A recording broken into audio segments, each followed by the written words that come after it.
Assalamualaikum warahmatullahi wabarakatuh. Bismillahirrahmanirrahim. Alhamdulillahirabbil alamin. Wassalatu wassalamu ala asrafil anbiya'i wal mursalin. Sayyidina wa habibina wa syafi'ina wa maulana Muhammadin wa ala alihi wa sahbihi ajma'in. Rabbana la ilma lana illa ma 'allamtana innaka antal alimul hakim. Rabbi shrah li sadri wa yassir li amri wahlul 'uqdatam min lisani yafqahu qawli, amma ba'du. Kami hormati segenap para jemaah yang hadir pada malam hari ini. Semoga Allah Subhanahu wa taala wasilah hadirnya Allah bahagiakan dunia akhiratnya. Amin ya rabbal alamin. Bismillahirrahmanirrahim. Qala musannif rahimahullahu taala wa naf'ana bi ulumihi wa amadana bi asrahi wa bikum fid darain amin. Bismillahirrahmanirrahim. Wal hajr. Kita nyampe ke bab al-hajr. Orang yang tercegah di dalam memakai hartanya. Ada beberapa nanti ini tercegah. Jadi kita akan membahas tentang hajr. Al-hajr itu secara bahasa adalah al-man'u. Al-man'u, mencegah. Jadi hajr itu mencegah. Ada yang membaca dengan fathah al-hajru, artinya ada yang kalau di dalam kitab Fathul Qarib artinya mencegah. Kalau di dalam kitab Taqrirus Sadidah disebut dengan larangan.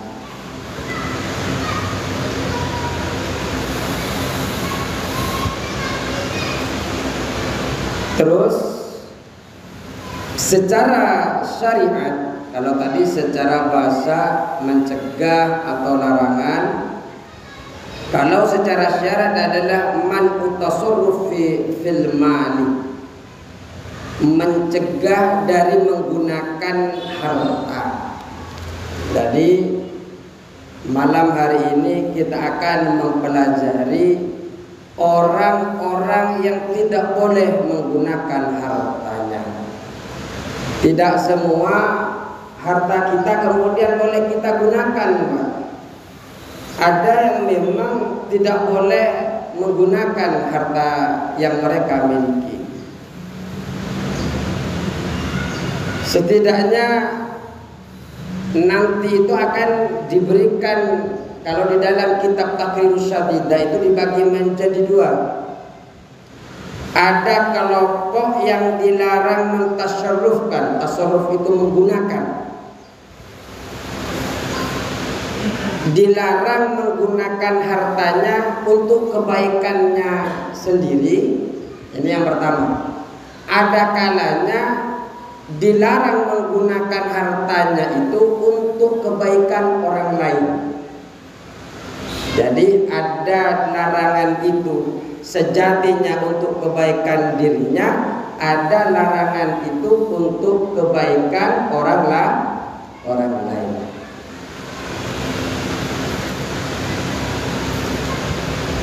Wal hijru atau wal hajru ala sittati.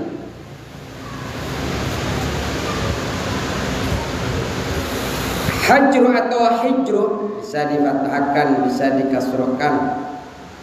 Ala sittatin, atas 6 ay minal askhasi, atas 6 beberapa orang.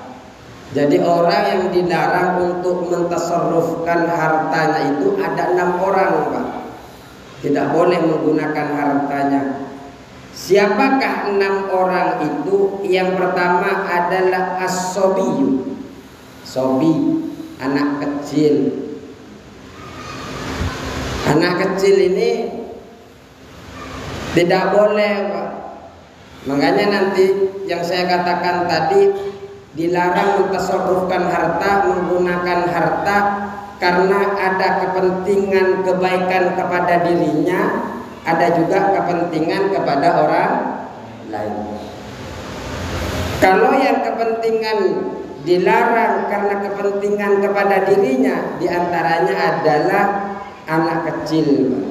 Anak kecil ini dilarang menggunakan hartanya.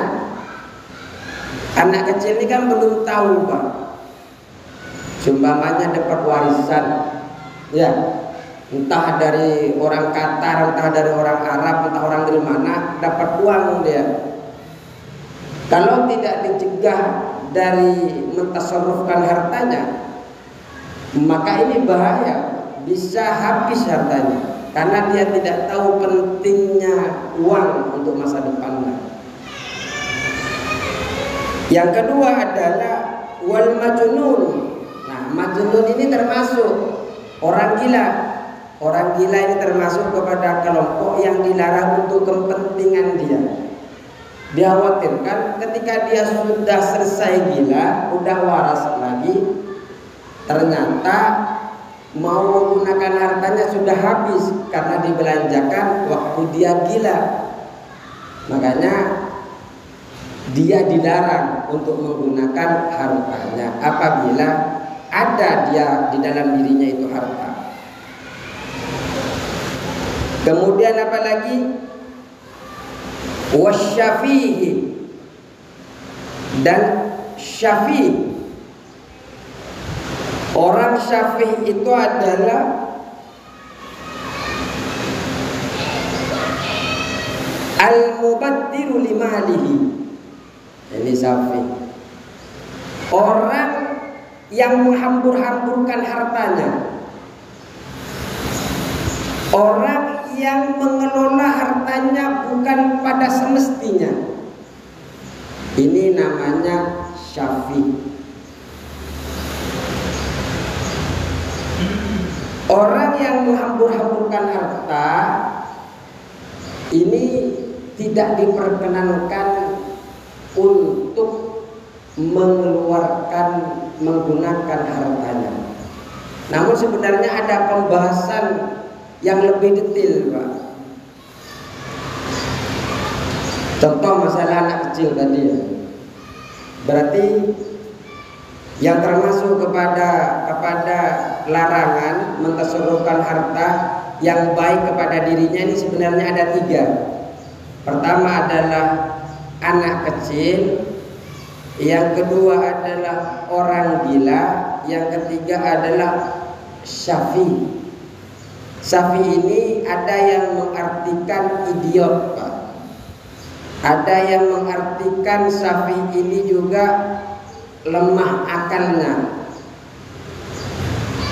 Kita mulai daripada anak kecil. Jadi 3 ini dilarang oleh Islam karena sebenarnya anak kecil itu ketika dilarang, kebaikan itu akan kembali kepada orang yang tadi itu. Pertama anak kecil, orang gila, syafi, orang idiot, orang tolol, atau orang yang menghambur-hamburkan uang. Uangnya bukan pada tempatnya.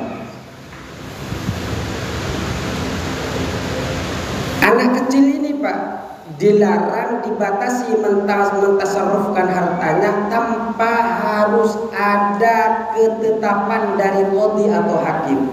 Karena nanti itu seperti syafi ini ada ketentuannya, Pak. Orang idiot itu atau orang yang menghambur-hamburkan uang itu ada ketentuannya. Anak kecil walaupun dari hakim tidak ada ketetapan bahwa anak kecil itu tidak boleh menggunakan hartanya, tetap anak kecil itu walaupun tidak ada ketetapan dari qadhi atau hakim tidak boleh mentasarrufkan hartanya. Batasannya sampai kapan? Sampai dia baligh. Ketika sudah menginjak baligh, maka dia boleh mentasarrufkan hartanya. Namun apabila sudah baligh ternyata tidak rasyid, tidak pandai, maka hukum itu tetap berlaku. ternyata walaupun sudah balik, akalnya masih setengah, maka tidak diperkenankan untuk menggunakan hartanya sampai itu waras. Terus bagaimana hukum mentasarrufkan anak kecil? Seperti kita sering kan Pak, menyuruh anak kita ya belanja sabun, belanja sampo. Kebetulan samponya nggak ada, mau mandi besar, akhirnya nyuruh anak kecil kita.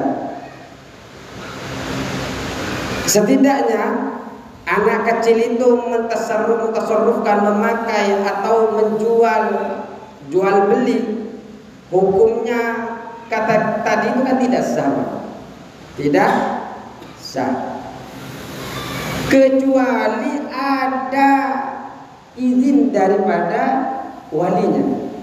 Makanya nanti ini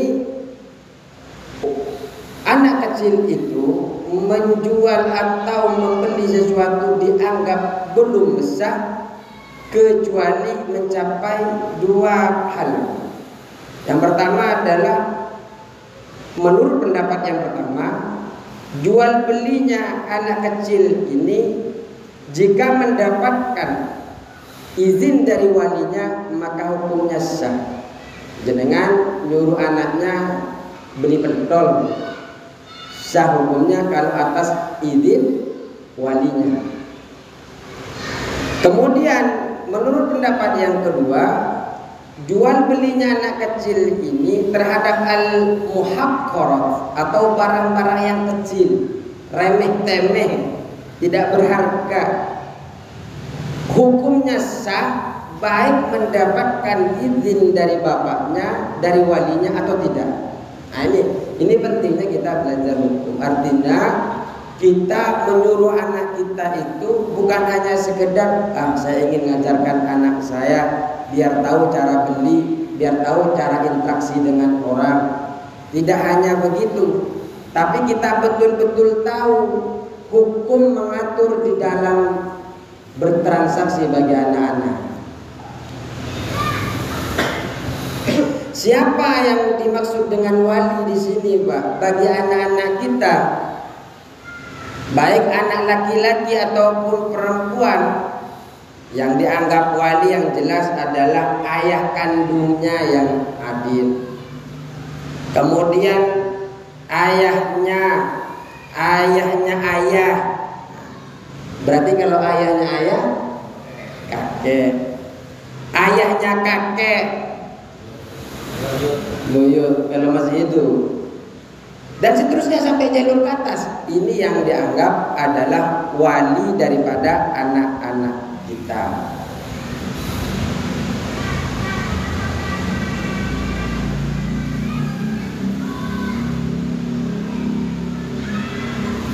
Kemudian yang kedua adalah orang gila.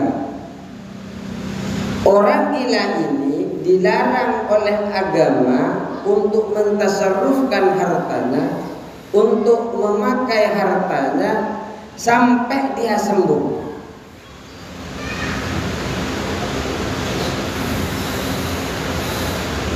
Perkataan dari orang gila, kekuasaan daripada orang gila. Umpamanya orang gila buat surat-surat, saya kuasakan kepada ketua DKM umpamanya untuk digunakan hartanya, ini tidak sah. Secara mutlak tidak bisa dipertanggungjawabkan sama sekali kalau hal itu dilakukan oleh orang gila. Makanya orang gila itu Pak tidak boleh mentasarrufkan hartanya walaupun dia punya harta sampai dia itu sembuh. Kan banyak Pak, orang kaya gila itu banyak. Gara-gara uangnya banyak hilang separuh gara-gara ikut caluk apa itu umpamanya, akhirnya miring. Kemudian Syafi, yang ketiga tadi Syafi. Syafi ini dibagi menjadi dua kelompok Pak. Ada yang namanya Syafi muhmal. Kalau di sini kan di dalam kitab hanya Syafi saja. Sebenarnya ada pembagiannya. Yang pertama namanya syafih muhmal, yang kedua adalah syafih mahjur alaih.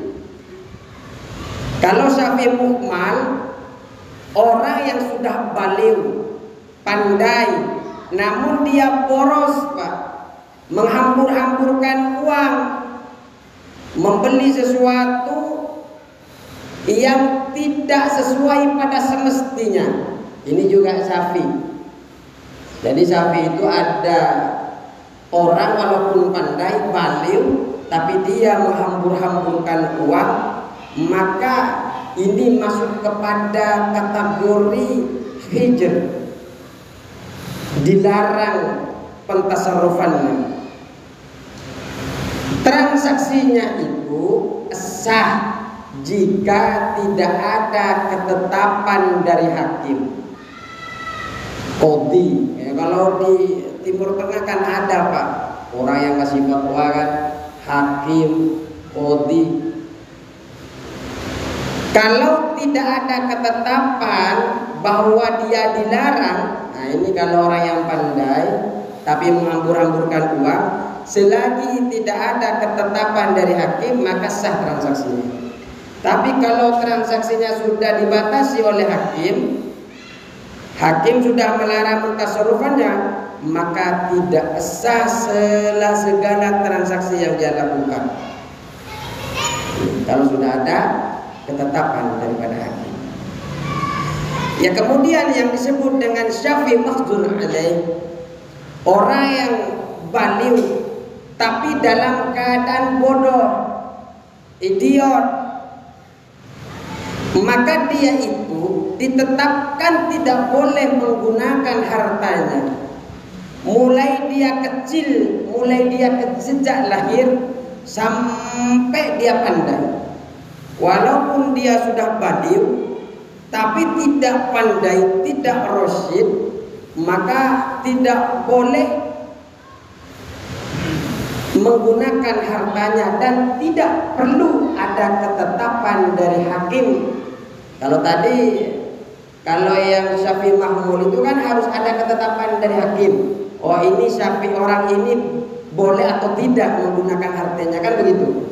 Kalau yang syafi tapi karena dia itu idiot, bukan karena menghambur-hamburkan uang, orang ini tidak perlu ada ketetapan dari hakim atas larangan penggunaan hartanya. Kenapa? Karena memang dia mulai lahir sudah tidak diperkenankan menggunakan hartanya sampai dia pandai. Ya, kalau sudah pandai, pinter, ya sudah boleh menggunakan hartanya. Terus berarti sudah tiga orang yang dibatasi menggunakan hartanya. Yang pertama adalah anak kecil, yang kedua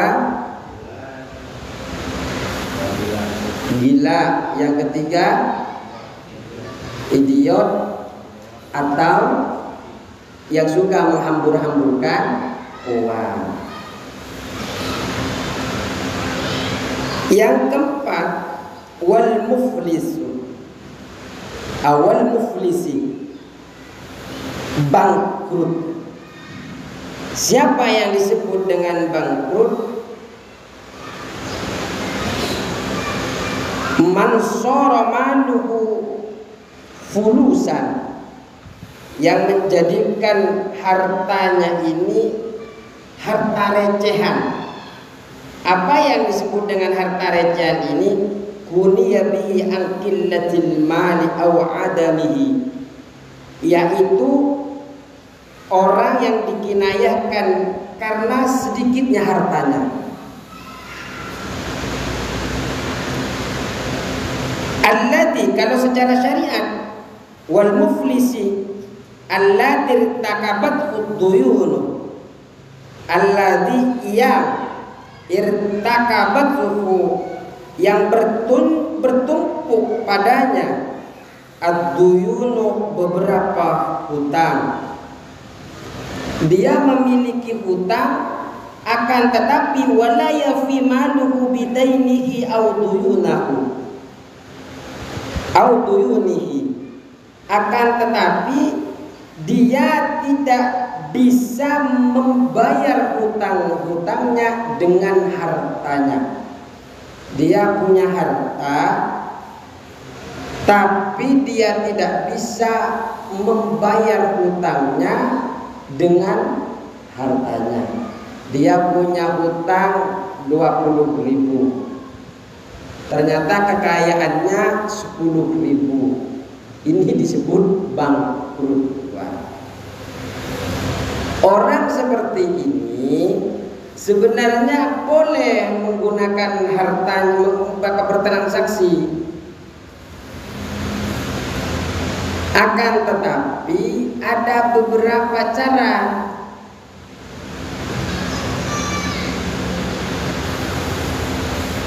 Nanti akan dibahas di belakang. Di belakang ada penjelasan tentang bagaimana mentasarrufkan orang yang bangkrut, nanti akan sampai. Kemudian berarti 4. Wal maridi, orang sakit. Orang sakit ini, jadi tadi kan ada 6 ala sittatin. Yang pertama adalah sobi, kedua orang gila, ketiga syafi, yang keempat bangkrut muflis, yang kelima marid. Orang yang sakit ini Pak, tapi sakitnya ini hampir wafat, hampir COVID. Jadi kalau sakit biasa tidak ada larangan. Wal maridi, dan sakit fima, di dalam sesuatu zada yang lebih ala sulusi dari 1/3. Jadi alladzi lam yu'tan lahu fit tijarati. Ini apa? Punya saya kehapus apa tulisannya ya? Wal abdu ya. Fima zada ala sulusi wal abdu.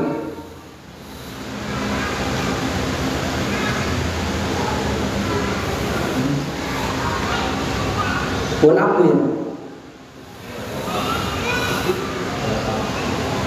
Wal maridi fima zada ala sulusi. Terus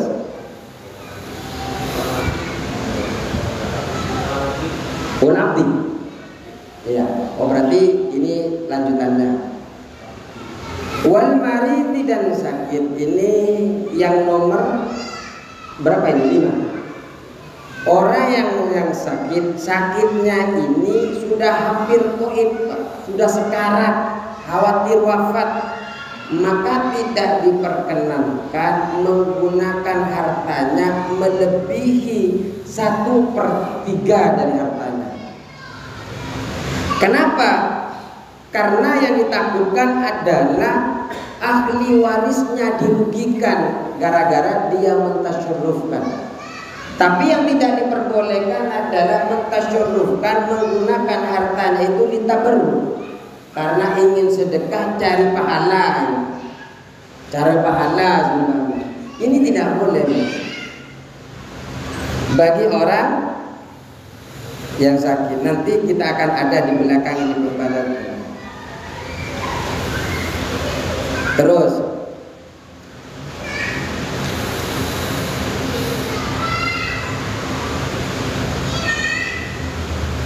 sepertiga itu adalah 2/3 dari tirkahnya,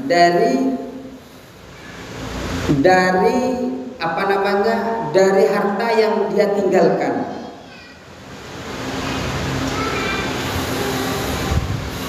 Haknya wali waris. Jadi 2/3 itu adalah haknya ahli waris. Jadi kalau untuk tabarruk, dia hanya diperbolehkan sumbangannya membantu masjid, ya, dia hanya diperbolehkan mentasarrufkan hartanya 1/3. Umpamanya punya uang 100.000, 1/3-nya dari 100.000 dia boleh mentasarrufkan. Tapi kalau untuk kepentingan obat dan sebagainya tidak masalah. Kalau di dalam kitab Taqrirus Sadiyah. Wal abdi, dan budak.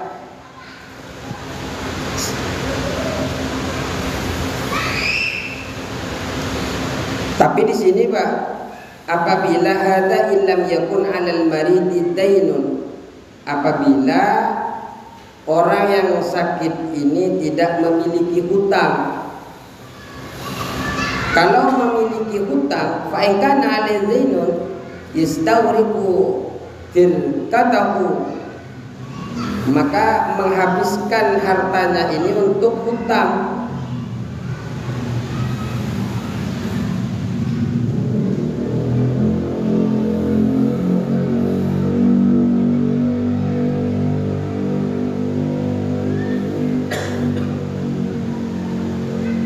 Jadi tidak hanya kalau masalah 1/3 ini kalau tidak memiliki hutang. Ya kalau memiliki hutang dibayar dulu hutangnya. Wal abdi, dan budak. Budak ini alladzi lam yu'dan lahu fit tijarati. Budak ini yang tidak mendapatkan izin, yang tidak diizinkan bagi budak tersebut di dalam berdagang. Kalau sama yang punya majikannya tidak mengizinkan dia untuk menggunakan hartanya, maka tidak sah transaksinya. Nah, ini ada di sini tidak disebutkan, ada yang lain namanya murtad. Murtad ini masuk kepada pencegahan mentasarrufkan hartanya. Cuma di dalam kitab Fathul Qorib Taqrib tidak disebutkan. Ini ada di kitab pembahasannya yang lebih besar, yang lebih luas. Makanya kata saya tadi, di dalam kitab Taqrirus Sadiyah ini, di dalam mentasarrufkan, melarang mentasarrufkan itu kan dibagi menjadi dua. Pertama, bagi dilarangnya itu mentasarrufkan hartanya karena ada kebaikan untuk dirinya sendiri, yaitu ada 3 orang, anak kecil, orang gila, dan safi, orang idiot. Kemudian ada yang dilarang mentasarrufkan hartanya karena untuk kebaikan orang lain. Sebenarnya ini nanti ada 5 Pak. Pertama, orang yang bangkrut. Ini kita sudah bahas orang yang bangkrut. Budak ini karena menggunakan harta majikannya, tuannya, kalau tanpa izin ya kan merugikan Pak kepada majikannya. Orang sakit, ada yang tidak disebut di dalam kitab kita ini, orang murtad, dan juga orang yang menggadaikan. Ini tidak disebut di dalam kitab kita. Cuma di dalam kitab lain disebutkan ini akan merugikan orang lain ketika ditasarrufkan hal-hal yang kita sebutkan tadi. Baik, kita lanjut fokus kepada ini.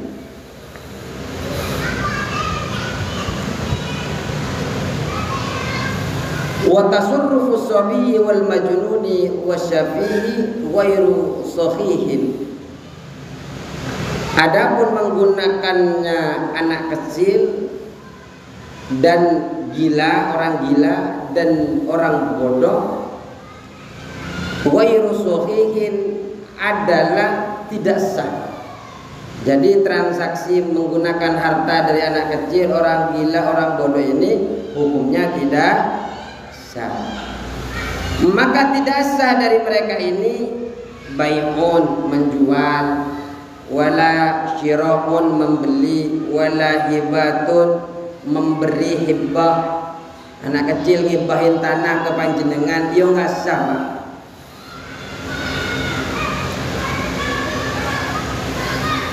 Akan tetapi kalau bagi orang bodoh yang idiot ini sah apabila menggunakan apabila dia menikahi seseorang atas izin walinya. Kalau tadi kan mentasarrufkan hartanya kan tidak sah bagi orang yang idiot. Tapi orang idiot ini ketika mau menikah sah dengan syarat harus atas izin dari walinya.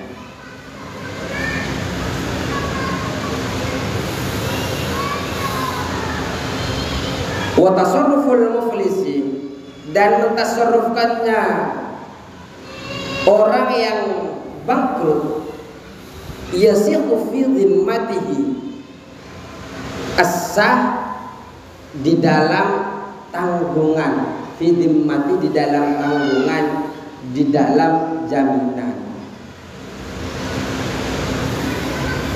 Jika sifatnya adalah menjadi tanggungan, tidak menggunakan hartanya orang yang bangkrut itu, maka diperbolehkan.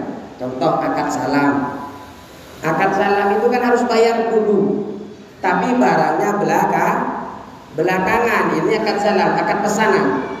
Saya pesan air. Kalau bayarnya kan harus kontan, tapi barangnya belakang. Ini kan akad salam. Beda kredit. Kalau kredit itu barangnya duluan tapi bayarnya belakangan. Ada yang sampai 10 tahun bayarnya. Ada yang sampai 15 tahun. Itu kalau kredit. Tapi kalau pesanan beda. Dia itu bayar dulu, tapi yang jadi hutang adalah benda yang dia pesan. Entah 5 hari lagi, entah 10 hari lagi, entah pada saat itu yang dipesan itu ada. Jadi boleh orang yang bangkrut itu mentasarrufkan untuk bertransaksi seperti itu. Jadi boleh dia bisnis, tapi bisnisnya tidak menggunakan harta dia. Ya karena harta dia Pak, namanya orang bangkrut kan pasti untuk dibayar kepada orang-orang yang dihutangi Pak. Ya namanya bangkrut yang kita sebutkan tadi, dia punya utang 20.000, dia punya 5.000. Berarti kan masih ada 15.000. Nah nanti kan pailit itu kan ditentukan oleh hakim biasanya kan. Kalau di sini kan kayak bank, jadi ya Pak. Kalau bank itu perusahaan itu disebut pailit, itu kan biasanya setelah dikaji oleh ini yang hakim kan, kemudian dia dianggap pailit, aset-asetnya disita dan sebagainya. Itu kalau di negara kita.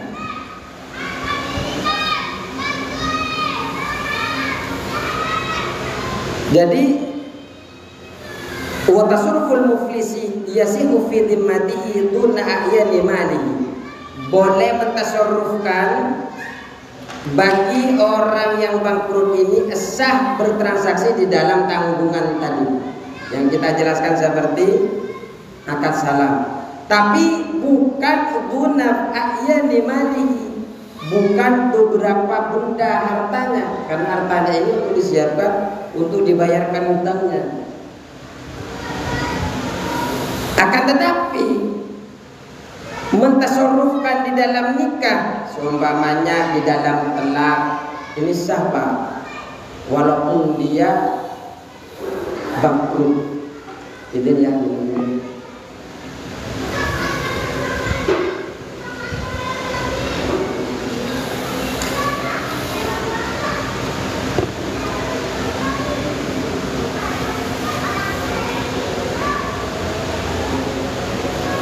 Contohnya adalah telak, boleh mentasarrufkan hartanya untuk perkara telak bagi orang yang bangkrut.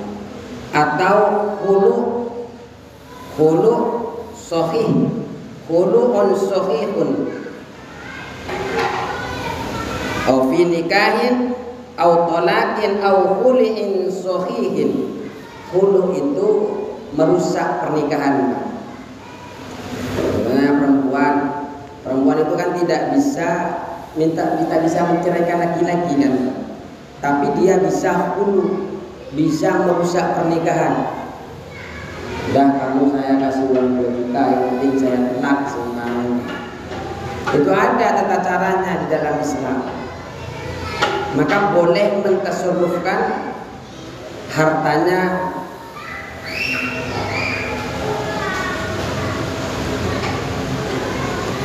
apabila ingin menggunakan hulu ini.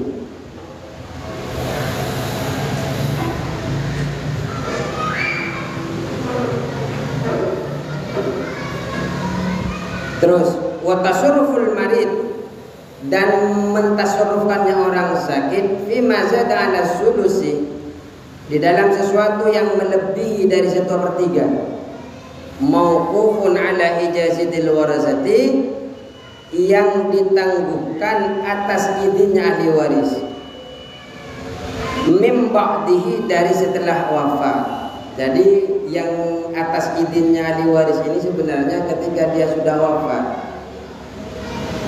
Apabila dia hanya sakit biasa, tidak ada Pak hijr ini, pembatasan. Tapi kalau dia sakitnya itu sekarat, khawatir akan wafat, baru dia ketentuannya dikeluarkan untuk, contohnya untuk tabarruk, untuk mengambil pahala, ngasih ke masjid, ngasih untuk agama dan sebagainya. Ini hanya 1/3. Kalau lebih dari 1/3, maka harus ada izin dari ahli warisnya, berapapun. Kalau tidak ada izin dari ahli warisnya, tidak sah selebih dari 1/3-nya.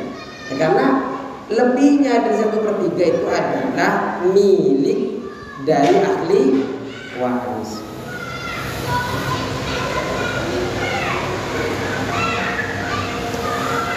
Wa tasarruful 'abdi, dan mentasarrufkannya budak, yakunu fi dhimmatihi, adanya pentasarrufan ini di dalam tanggungannya abdun, yudaba'u bihi idza mutiqa, yang selalu dibebankan, diikutkan terhadap hamba, terhadap abdul ini sampai dia merdeka. Artinya kalau sudah dia merdeka, bisa dapat dituntut kalau ada ketidaksesuaian di dalam transaksi yang dipakai punya tuannya, jadi diikutkan. Jadi makanya mentasarrufkan harta itu yang masih di dalam tanggungan tuannya. Jadi si budak ini masih ada di dalam tuannya, maka harta itu kan milik tuannya. Mau dipakai ini harus atas izin tuannya. Kalau dipakai tanpa izin, sebenarnya transaksinya tidak sah.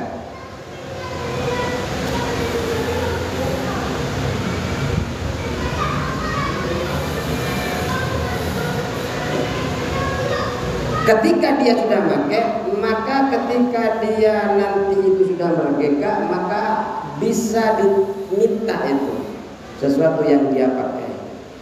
Ini adalah, tapi kalau memakainya budak itu, wa in adzana lahu sayyidu, apabila sayyidnya ini, tuannya ini memberikan izin kepadanya, fit dirajat fit tijarati, di dalam berdagang, sahha tasarrufuhu biasa bidzalika al-idni, maka sah di dalam mentasarrufkannya budak dengan menghitung-hitung izin daripada tuannya. Cukup sekian, mungkin ada yang mau dibahas.